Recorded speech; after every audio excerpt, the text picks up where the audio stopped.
this is really a talk about PRRS behavior. And it's not just to talk about PRRS behavior, it's a talk about bad PRRS behavior, or PRRS bad behavior. Sometimes it seems like PRRS always gets its way, and what we're trying to accomplish in the context of not just sampling, but kind of the whole scope of monitoring, is to try and discipline PRRS, so to speak.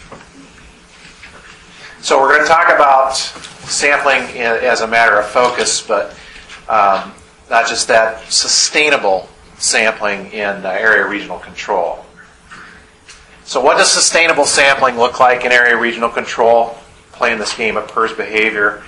You have to have something that's sustainable, and to be sustainable, it needs to be widely accepted and utilized. Okay, well, you guys know that for things to be accepted as a process, and what we're looking at here is, you may be familiar with, is the diffusion of innovations distribution. When you first start something, you have innovators that accept it and try it out. They kind of leap in. Early adopters, early majority, late majority, laggards. That's kind of the process that we go through. And so what we're talking about with sustainable sampling and the scale of area regional control, it's going to be the same kind of process that we work through.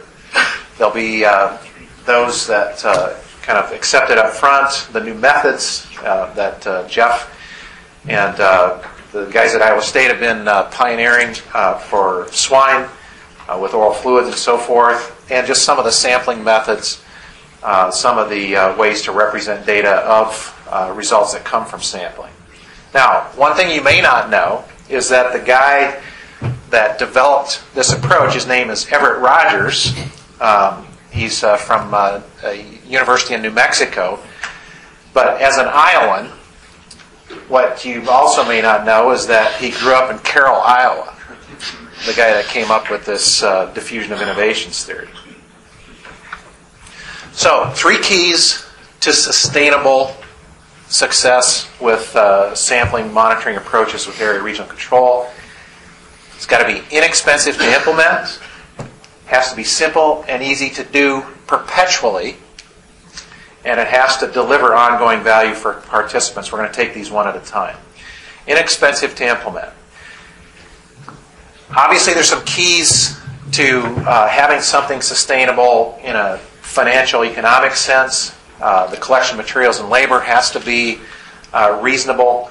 Processing material and labor has to be reasonable. Shipping, storage, testing, and pooling involved, and then the data management part of it. All of that has to be a reasonable expense that is something that can be done on the kind of scale necessary to monitor properly, to learn what we really need to know to properly monitor area regional control. Second point, it has to be simple and easy to do perpetually. So standardized, quick and easy, part of a normal routine. And that, I think, is probably the key of simple and easy to do perpetually, especially that word perpetually.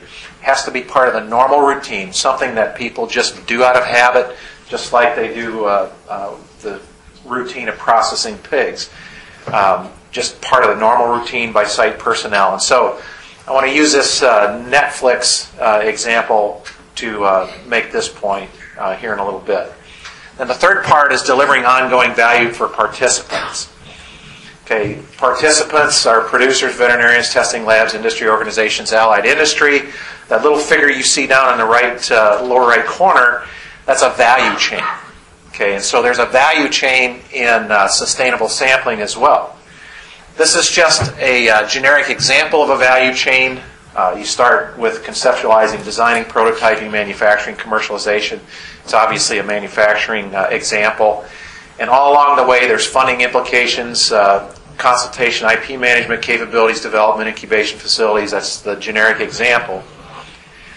But with PRRS and area regional control, when we get further down into the third and fourth stages there, we're not necessarily talking about manufacturing commercialization. We're talking about moving from prototyping to scaling and sustaining the sampling approach with area regional control. And where it is today is we've kind of gone through the conceptualization, design, and prototyping. I mean, the prototyping is part of what is going on with these various projects going on today. The next stages, though, for this to be maximally effective, it has to be adopted, and adoption has to accommodate scaling on a very wide level, and to sustain it has to meet all those criteria: inexpensive, easy to do, and add value for participants. Now there's 3 levels of magnitude here, and Jeff and I, when we visited about this, this is kind of what we settled on the levels of magnitude. There's the micro, macro, and meta levels. And if you guys don't have kids, you probably don't recognize the little illustration. That's Horton Hears a Who. That's Horton looking at this little piece of organic material like a clover bloom. And in this little world are all these kind of analogous to sites in this little world. But there's a bigger world out there. There's a macro and there's even a meta world to this. And so that's the illustration for the levels of magnitude for sustainable sampling on the scale of area regional control. So the micro level, we're talking about herd and flow and system level. There, what's relevant is health decisions and executing local contingencies at the level of site and flow, and even systems. And there's an enterprise level return on investment. How the value there is derived is what's the direct value to the animals in this site flow and system. Sampling has to add to that. So how does it? How do you set it up so that sampling adds to that value? Well, utilizing things like oral fluids, which Jeff will talk through at Pioneer, and things like pairing that up potentially with FTA cards, some things that Monse at U of M has worked on. But the easy part of it, here's where the Netflix part comes in. We like to think of it as Netflix easy. With Netflix, the DVD shows up. You say, oh, I got a movie to watch. You watch the movie. You stick it back in the envelope, send it off. We need that for sampling for area regional control.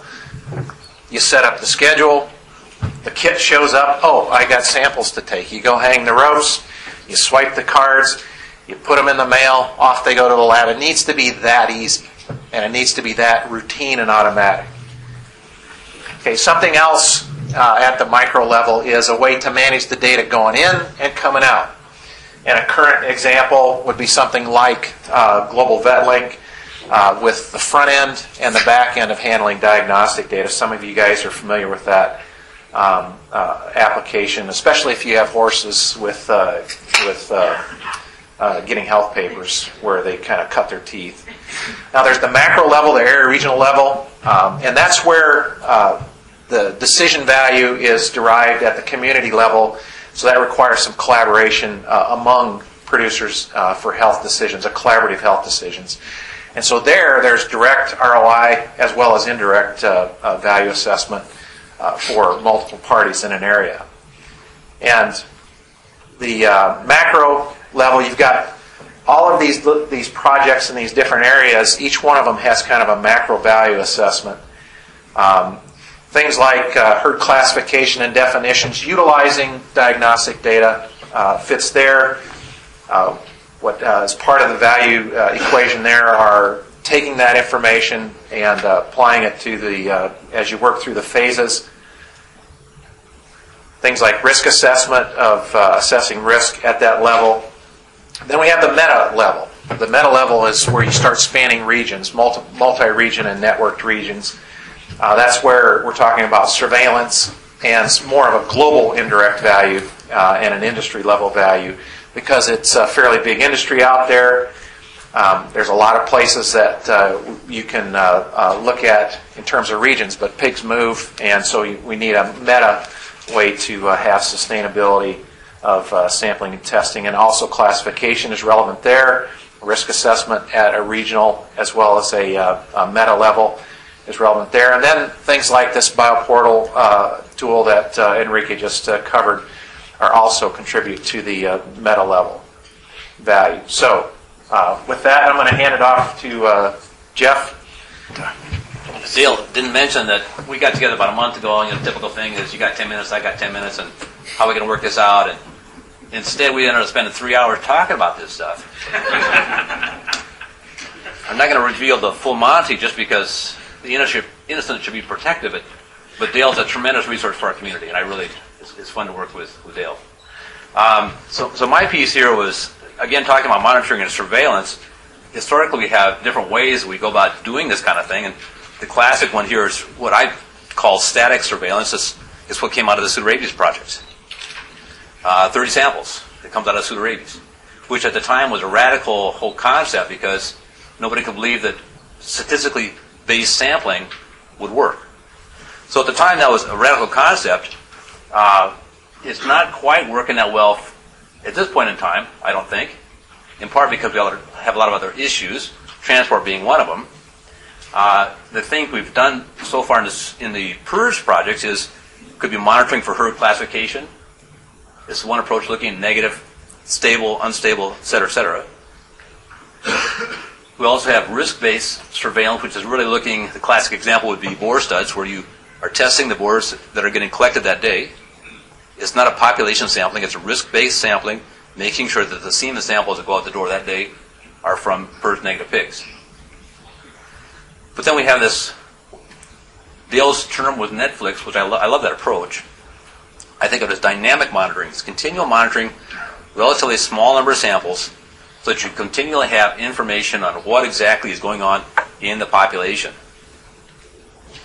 The purpose here is really to improve the data flow on infectious agents.